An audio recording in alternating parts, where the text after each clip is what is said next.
Welcome, gaming friends. In today's episode, we're going to be taking a look at node farming in Guild Wars 2. We're going to take a look at a few different builds and their impacts on the rate at which you are able to farm nodes, and then we'll talk about the pros and cons of each of those builds. So without any further ado, we're going to go ahead and take a look at some example footage here of the 3 different builds that I have prepared for you.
Alright, let's go ahead and take a look at the first build here.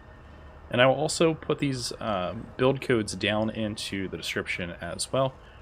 The control build that I'm running is going to be Invocation, Devastation, and Herald.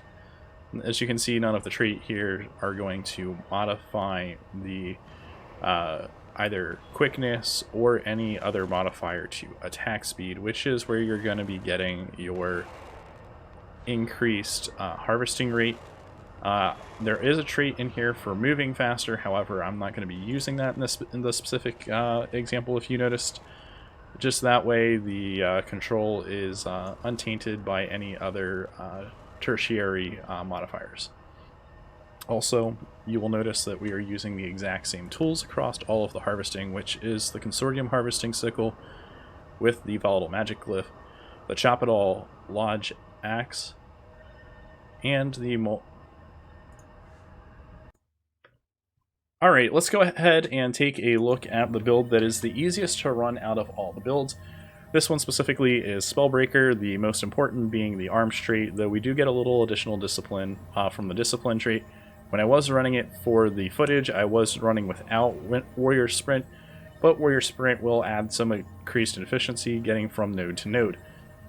Other notes here, you could run anything down where the Spellbreaker trait is, but real quick, the traits are going to be as follows: Warrior Sprint, Destruction, Empowerment, Burst Mastery, Lesser Signet of Might, Unsuspecting Foe, Dual Wielding, which is where the axe being selected when you're using your nodes will increase your harvesting speed by 20%. And then we have No Escape, Slow Counter, and Revenge Counter. Consortium Harvesting Sickle, the Chop It All Logging Axe, and the Molten Alliance Mining Pick.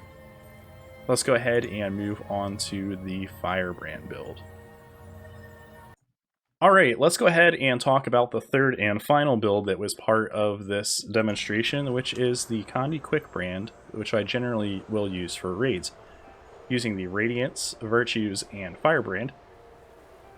The most important being from the Firebrand being the Liberator's Vow, as well as Sweltered Speed and the Lore Master to give reduced cooldown time if you want to stack your quickness really quickly at the beginning while you're running. These other traits are less important, but are very helpful if you need to be killing things as you're farming your nodes, such as open world node farms.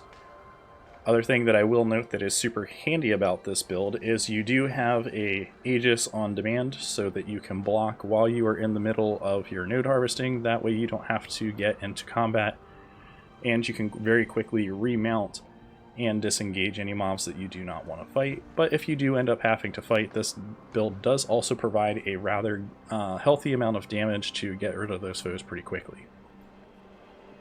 And as similar to the other build, have the Consortium Harvesting Sickle, the Chop It All Logging Axe, and the Molten Alliance Pick, all with the Volatile Magic Gathering tools. Some final thoughts as we're wrapping this up. While the Quickness brand is definitely the most optimal for the Quickness boon, it is also the hardest to keep the uptime because you have to remember about every 4 seconds to press a Quickness skill. That way you can maintain your optimal node farming speed. If you do forget to do it, you drop back all the way down to the control, at which point, if you're not paying attention the entire time, you are going to run into a vector where it's going to be more optimal to run the warrior build, which has absolutely no skills that you have to remember to press to be running at fully optimal inside that build. Thanks for watching, everyone. Please don't forget to like and subscribe if you found this guide helpful. Feel free to leave any questions or tips in the comments below. You can also join the Discord community. I will drop a link in the description of this video. Hopefully you're all having a great one, and we'll catch you next time.